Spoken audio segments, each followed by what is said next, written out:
We welcome back to our program Ohio Democrat Marcy Kaptur. Congresswoman, we often talk trade when you join us on this program. We found out yesterday that the U.S. trade deficit hit a 10-year high. In goods alone, it was $891 billion. That was the gap. How do we get to this point?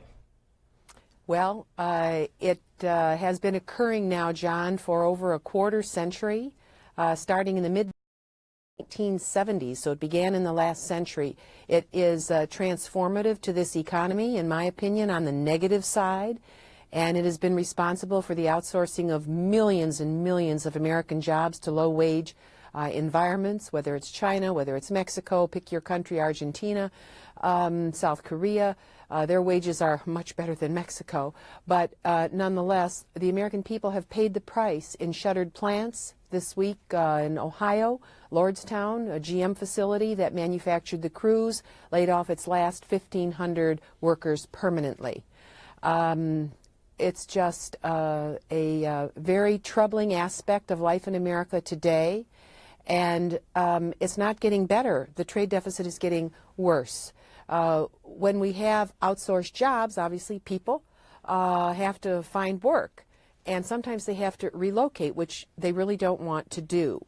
In addition to that, this kind of economy produces a giant drag on wages in this country and on people's pension benefits and health benefits. So people are swimming faster, but not really being able to manage the tide, the economic tide, that all of this trade deficit, which equals more imports coming into this country than exports going out, year after year after year after year. President Trump promised in Ohio that these plants would not close.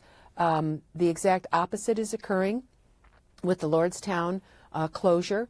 And but it's happening in Indiana. Schneider Electronics in Peru, Indiana. A third of their workforce is being laid off. Those jobs, I believe, will go to Mexico. I'm not sure if they are being outsourced to other environments. But you're telling the American people, compete against $2 an hour wages down in Mexico. Really? Is that what we want? And in China, even less? How is that good for this country? Especially year after year after year. A former caller from Alabama on your program this morning was talking about all of the foreign companies that are locating in Alabama, and then the U.S. firms, whether it's Penny's, whether it's Sears, the companies he was ticking off, closing down. That's happening all across this country. On the imports that you talk about, President Trump over the past year has imposed hundreds of billions of dollars of tariffs on imports coming into the United States to try to give American producers an edge. Has that helped? Actually, the proof is in the pudding. The trade deficit is worse, not better. And so the tariffs have caused other countries to retaliate. I don't think that the president's staff actually has carefully targeted what they are doing, and they're also not working to solve a major part of the problem, and that is to open closed markets.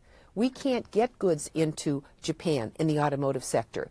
We are hemorrhaging in automotive, energy-related imports, and also computer-related and phone-related imports because of all of the electronic technology today.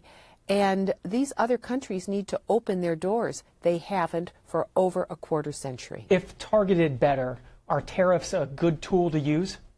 They are a tool, but one has to be extremely careful in how one applies them, or you will get retaliation, which is occurring. The other big issue globally is that other countries have something called a value-added tax.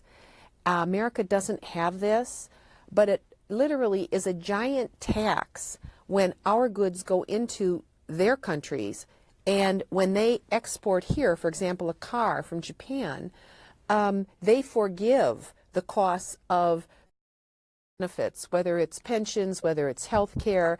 It amounts to thousands and thousands of dollars a vehicle. So you've got a very, very uneven playing field globally. And in my career in Congress, I have been so disappointed in both Democratic and Republican presidents who have not had trade representatives who fully appreciate the loaded cost of goods going one way or the other. And the American people, over and over and over, in places like Ohio, which I represent, have had to pay the price of these really misguided trade policies. I am for fair trade, but we haven't had the brilliance that we need in those offices for a very long time. I had hoped that we would see some progress, but look what's happened now. Under the Trump administration, it's worse than it's ever been. And places like Lordstown,